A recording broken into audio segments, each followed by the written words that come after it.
செயல் அமைப்பு நடத்துகிற கனவு மெய்ப்பட என்கின்ற நிகழ்ச்சியில் என்னுடைய தொழில்துறை பங்களிப்புகளை ஊக்குவிக்கிற விதமாக ஐகான் ஆஃப் தமிழ்நாடு என்கின்ற ஒரு விருது எனக்கு அளிக்கப்பட்டிருக்கிறது. அர்த்த மண்டபத்தின் நிறுவனத்தின் சார்பாக இந்த விருதை நான் பெற்றுக்கொண்டிருக்கிறேன்.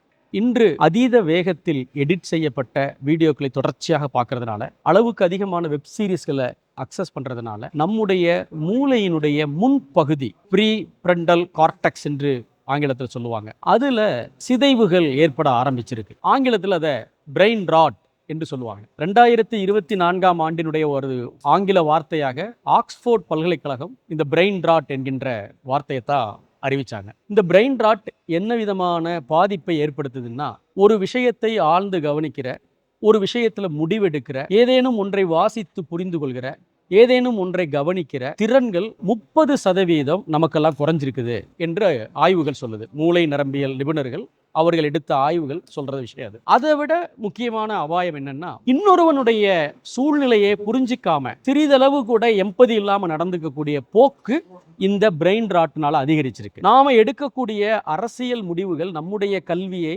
வேலை வாய்ப்பை, எதிர்காலத்தை, சுற்றுச்சூழலை பாதிக்கும் என்கின்ற ஒரு பார்வையை இந்த பிரெயின் ராட் மறைச்சிருக்கு என்று மிகுந்த கவலையோடு உலகம் முழுக்க இருக்கக்கூடிய மூளை நரம்பியல் நிபுணர்கள் நம்மளை எச்சரிச்சுக்கிட்டே இருக்காங்க. பிரெயின் ராட் என்கின்ற இந்த மூளை சிதைவு அல்லது மூளை அழுகல் அல்லது மூளை மழுங்கல், இதுல இருந்து தொழில் முனைவர்கள் மிக மிக விரைவாக விடுபடணும். அதுக்கு என்ன பண்றது அப்படின்னா, டஃப்ட் யூனிவர்சிட்டியை சேர்ந்த மேடம் உல்ஃப் அவர்கள் ரீடர் கம் ஹோம் அப்படின்னு ஒரு புத்தகம் எழுதியிருக்காங்க. அது மூளை நரம்பியலில் அவங்க செய்த தொடர்ச்சியான ஆய்வினுடைய விளைவு. அந்த புத்தகத்துல ஒரு முக்கியமான அம்சத்தை சொல்றாங்க. என்ன அப்படின்னா, மனிதன் என்பவன் வாசிக்க பிறந்தவன் அல்ல. அதாவது பரிணாம வளர்ச்சியில குரங்கிலிருந்து மனிதனாக மாறும்போது பார்க்கிறது, கேட்கிறது, பேசுறது ஆகிய 3 திறன்கள் தான் அவனுக்கு கொடுக்கப்பட்டது.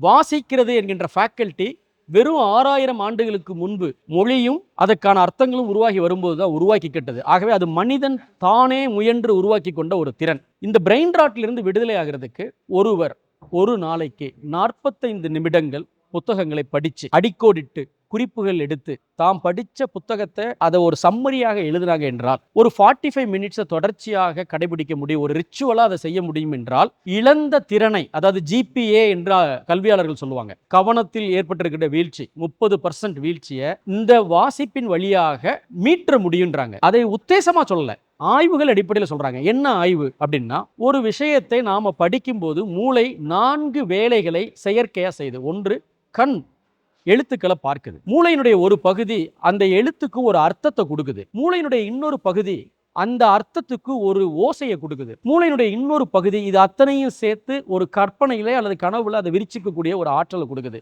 ஒரு புத்தகத்தை அல்லது ஒரு எழுதப்பட்ட கண்டென்ட்டை வாசிக்கும் போது நம் மூளைக்குள்ளார ஒரு சர்க்கஸ் நடக்குது. அதுக்கு டீப் ரீடிங் சர்க்கியூட் என்று பெயர். உங்க மூளைக்கு எப்படி உங்க தசைக்கு கடுமையான பயிற்சியை கொடுக்கும்போது உடல் மேம்பாடு அடையுதோ, உங்க மூளைக்கு இந்த கடுமையான பயிற்சியை நீங்க கொடுக்கும்போது 45 நிமிடங்கள் ஒரு விஷயத்துல கவனம் செலுத்தி வாசிக்கிறீங்க என்றால் உங்க மூளை தசை சிறப்பாக செயல்படுது. அதன் வழியாக இந்த பிரெயின் ராட்ல இருந்து விடுபடலாம் என்று சொல்றாங்க. இளைஞர்கள் பிரெயின் ராட்ல இருக்கிறது பெரிய ஆபத்துன்னா, ஒரு தேசத்தில் தொழில் முனைவர்கள் பிரெயின் ராட்ல இருக்கிறது அதை விட பெரிய ஆபத்து. ஏன்னா, ஒரு தொழில் முனைவர் ஒரு நாளைக்கு சராசரியாக 100லிருந்து 150 டிசிஷன் எடுக்க வேண்டியவர். பல்வேறு நபர்கள் அவருக்கு எதிரில் உட்கார்ந்து பேசக்கூடியது ஊழியரா இருக்கலாம், மேனேஜரா இருக்கலாம், அல்லது கிளையண்டா இருக்கலாம், அல்லது இன்வெஸ்டரா இருக்கலாம், காம்படிட்டரா கூட இருக்கலாம். அவர்கள் என்ன சொல்றார்கள் என்பதை ஆக்டிவா கவனிக்க முடியல என்றால் அது ஒரு மாபெரும் வீழ்ச்சி. இந்த விருதை பெற்றுக்கொண்டு தொழில் முனைவர்களுக்கு நான் சொல்ற செய்தி, get rid of your brain rot. தினசரி 45 நிமிடங்கள் ஏதாவது ஒன்றை வாசிக்கக்கூடிய ஒரு பழக்கத்தை உருவாக்கி கொள்ளுங்கள்